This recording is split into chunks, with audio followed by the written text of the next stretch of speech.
Hello, and welcome back to another episode of Smart Recovery Series Tips and Tools for Recovery That Works. On today's show, we're going to examine a tool that can help anyone build and maintain their motivation to stay on track in their recovery.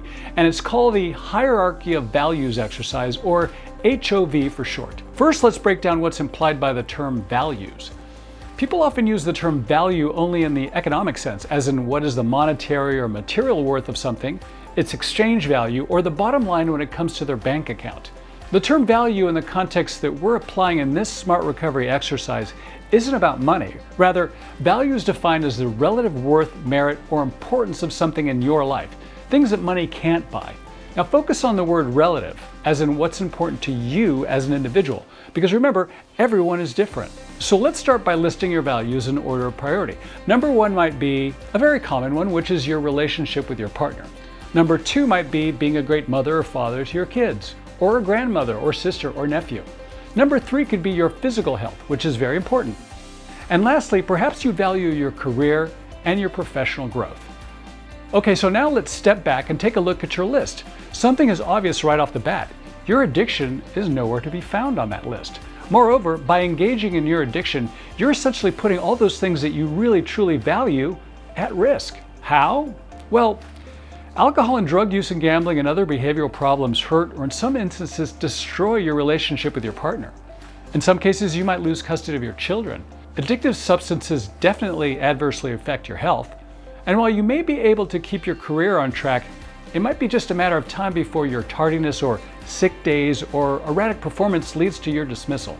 Bottom line, your addiction compromises your core values. And this is an important takeaway that can help you keep your recovery on track, because as you continue to pursue your core values, you'll thrive as a result, as a partner, a parent, and an employee. Maybe this is your aha moment. Now, we could stop right here, but the HOV exercise also allows us to go even deeper, to closely examine some core values that people hold dear or think they hold dear. The premise being that some of those things that we think represent core values are actually just priorities imposed upon us by the outside. Imagine a young woman who fulfills the expectations of her parents and makes it a priority to become a successful lawyer. But later in life, she struggles with the realization that she hates the legal profession and would really rather pursue a childhood dream of becoming a romance novelist. Or a man who follows society's expectations and marries his childhood sweetheart. But as time goes on and his marriage fails to make him or his spouse happy, he realizes that perhaps he wasn't even attracted to her to begin with, or perhaps he's not even attracted to women at all. You may think that these are extreme cases of disconnect, but they're really not. In fact, these various degrees of misalignments are often the root cause of people's addictions to begin with. Think about it. Some people self-medicate to deal with the pain of what's been done to them by others. Some must self-medicate to deal with the pain and guilt of what they've done in their lives. But perhaps worst of all is the pain that some people feel by what they haven't done in their lives.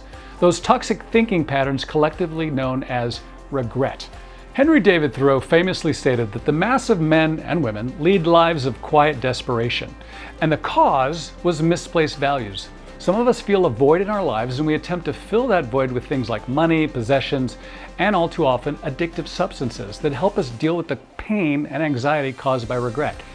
So by going a step further, with the HOV tool, you can begin to really dig deep and assess what your values really are versus what you thought they were. And this takes some serious introspection and honesty, because sometimes the answers might be totally different than what you always supposed that they would be.